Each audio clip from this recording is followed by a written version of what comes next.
Dans ce travail-là, en tant qu'étudiant des langues françaises étrangères et en tant que professeur de français, je me propose différencier et clarifier les différents paramètres des typologies des compétences interculturelles. C'est vraiment important de distinguer ce qu'est l'inter et les transculturels. Et dans ces cas-là, nous avons différencié par rapport à quatre éléments principaux. Ces quatre éléments, c'est les soi, c'est-à-dire moi-même. Donc, il faut connaître bien sa culture et ses propres valeurs.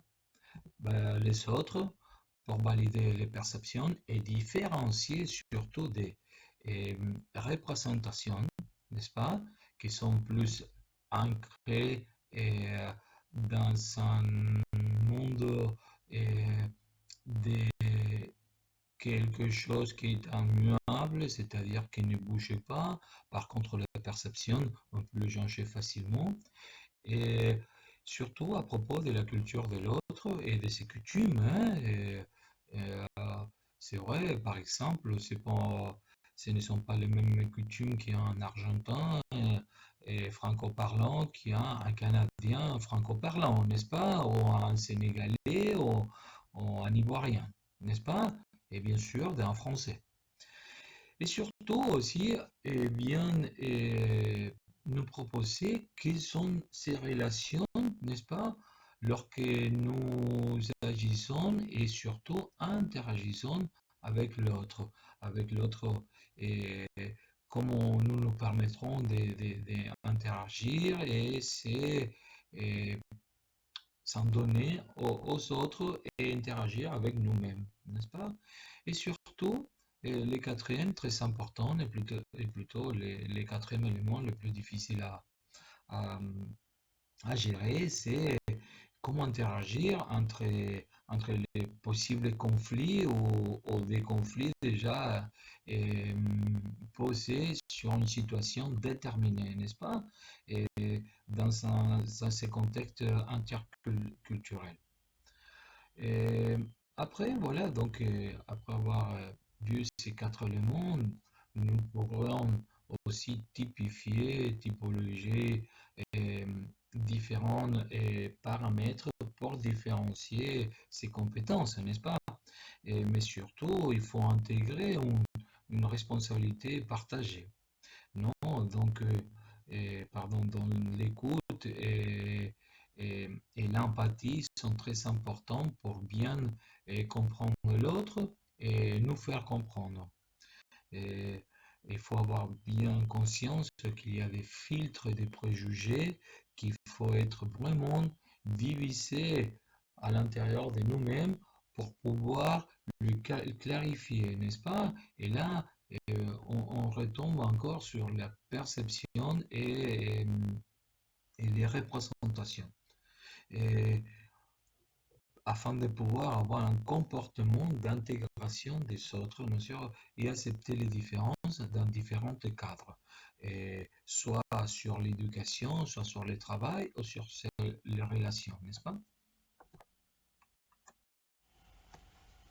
Pour retomber un peu sur les problématiques et les concepts de l'éducation en langue, et, il faut être bien conscient de sa propre culture, nous l'avons dit, et celle des autres, n'est-ce pas? Et, un exemple, je ne pourrais pas avoir des propos euh, religieux dans un contexte argentin qui est donner le même contexte éducatif, religieux dans un pays, par exemple, musulman, n'est-ce pas? Et, et surtout, là, on parlera des acquisitions des savoirs, non? Culturelles, l'ouverture de notre culture à des divers modes de vie. Et, et clairement, non, n'est-ce pas? J'ai, j'ai sûrement l'exemple de, pas en parler de nourriture, par exemple, pendant le mois de Ramadan musulman, n'est-ce pas?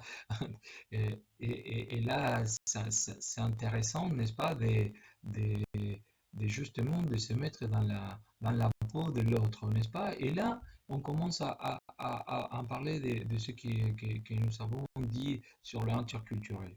non? Et il faut aussi développer les savoir-faire, savoir s'ajouter à l'environnement social, savoir agir, comment agir devant l'autre, n'est-ce pas? Et c'est intéressant aussi dans une vidéo que nous avons visionnée, cette analogie de l'iceberg, n'est-ce pas? La culture est représentée comme un iceberg.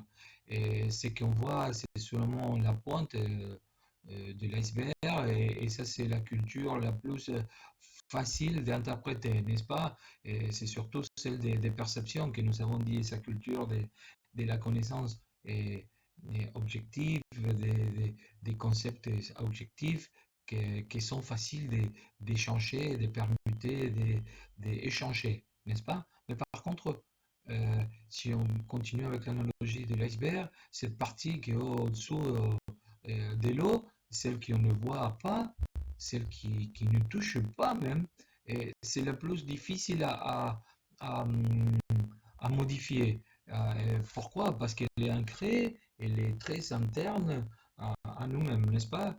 Et, et voilà. Et peut-être c'est la plus difficile à- pour faire l'interaction entre les autres et nous-mêmes. Et voilà, pour en finir et en conclure, le but de ces vidéos, c'est surtout euh, apprendre à vivre, pour dire, en francophonie, autant francophone, n'est-ce pas? Et cette, cette définition, ce concept très grand, très simple de la francophonie nous fait partager euh, ce qui est précieux dans la langue française, n'est-ce pas? C'est ce qui est multiculturel, ce qui est euh, commun à nous tous, soit en étant dans les continents américains, sud-américains, africains, asiatiques ou européens, qui nous fait pouvoir dialoguer, partager, être amis et avoir des relations professionnelles et laborales et surtout grandir avec une multiculture des différents euh, euh, côtés des sociétés, n'est-ce pas? Et c'est ce qui fait la grandeur de la francophonie, n'est-ce pas? Dans laquelle je suis fier d'être un intégrant. Et bon, merci.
Bonsoir, bon c'est tard, c'est la nuit. Dans une des filmings de ces PowerPoint que j'apporte à la professeure, voilà donc j'ai écrit que j'entame ma dernière année, mes derniers pas avant d'avoir mon diplôme et, et je fais un comeback, voilà donc en sorte de déjà vu de tout ce que j'ai appris, tout ce que je fais, tout ce que j'ai vécu pendant des années. J'ai commencé cette carrière il y a 4 ans, pour moi. Et je crois que je suis en train de finir. Il me reste quelques-unes des matières pour en finir, à part le diplôme, comme j'avais déjà dit.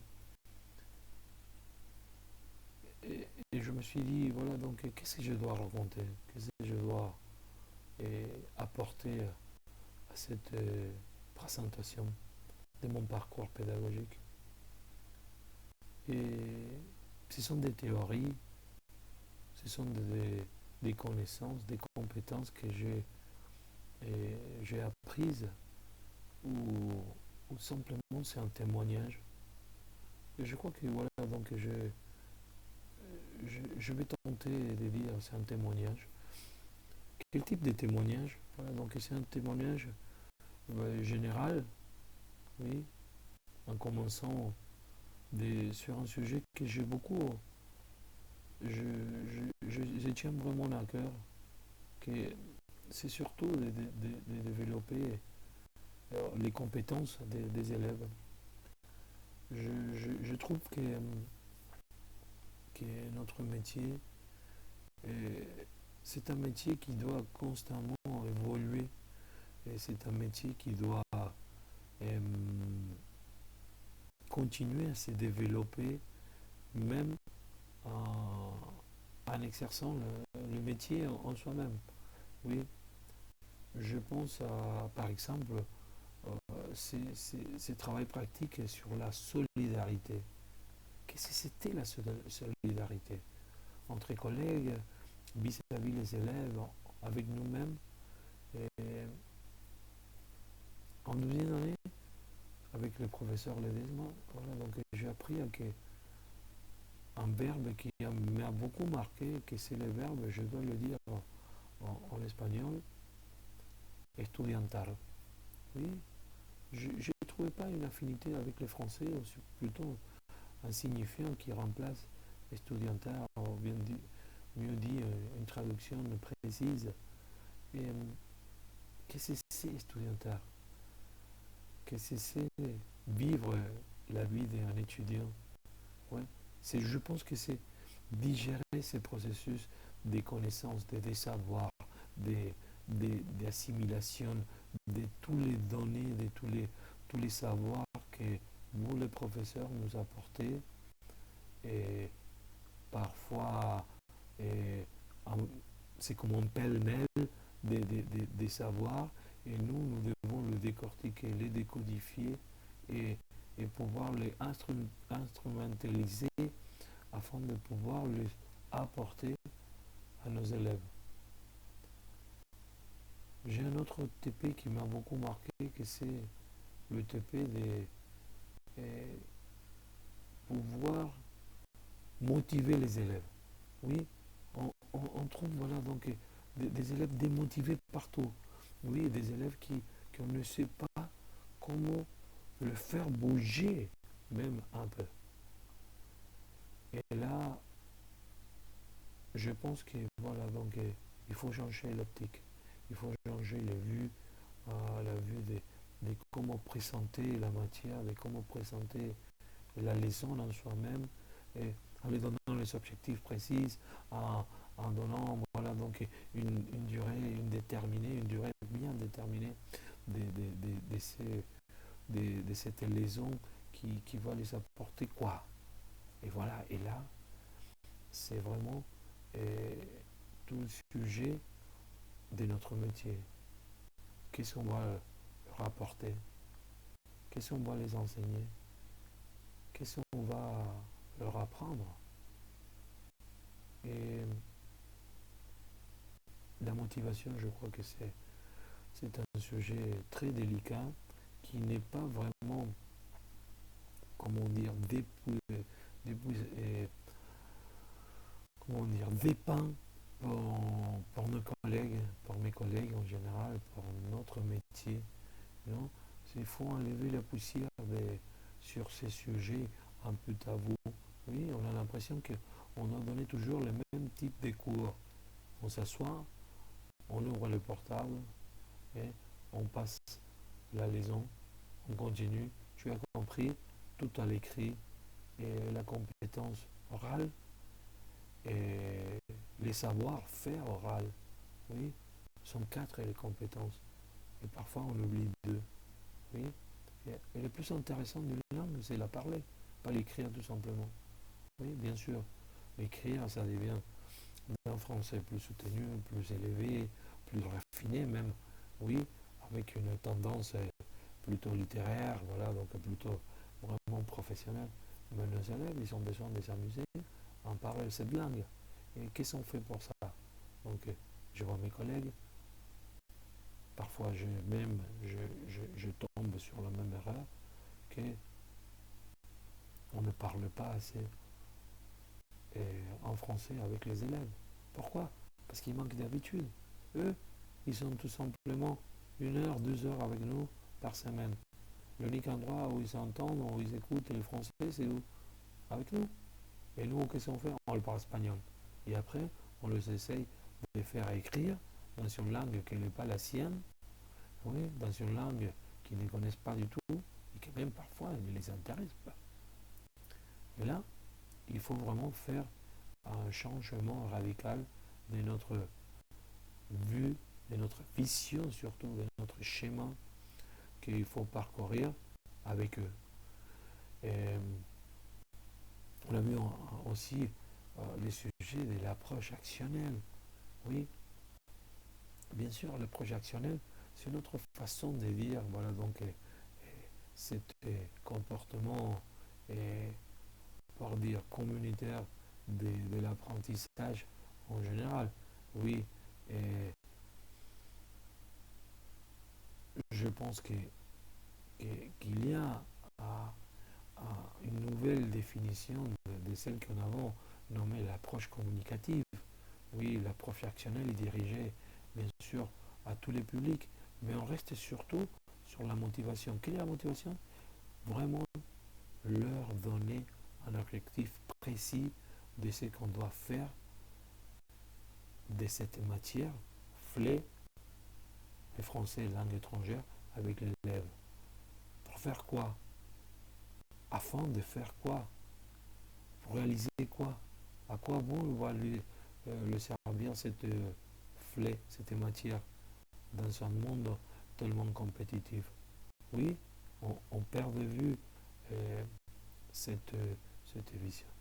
Oui, ça c'est un peu, voilà, donc en parlant des élèves, du métier. Maintenant, en parlant de moi-même, j'ai beaucoup changé. Oui, je vous avoue que j'ai beaucoup changé ma façon de penser, réfléchir, cogiter, des synonymes de ces processus mentaux, que c'est l'enseignement, ces processus mentaux, que c'est l'apprentissage. Oui, j'ai beaucoup appris, j'étais parfois déçu, triste, mais moi, je suis devant un cours et je suis heureux, pas simplement heureux d'avoir ces pouvoirs de, de, de façonner, de modeler des inconscients et des consciences, oui, très, très jeunes, mais plutôt je suis heureux de pouvoir partager leur schéma, de partager ce processus que c'est la vie en soi-même, l'apprentissage en général. J'ai écrit des mots de remerciement à l'Institut San Fernando, à vous, professeur, Liliana, à les autres professeurs que j'ai eu dans les pratiques pédagogiques. J'ai plein de remerciements, mais surtout, j'ai beaucoup grandi, et j'ai beaucoup mûri aussi ma façon d'être devant un cours et de pouvoir accepter qu'on n'est pas parfait, qu'on commet des erreurs et que justement ces erreurs nous permettent de changer des pas, des caps aussi. Et, et toujours, voilà, donc très important, c'est remettre toujours en question. En tout cas, je vous remercie pour tout et merci à tous.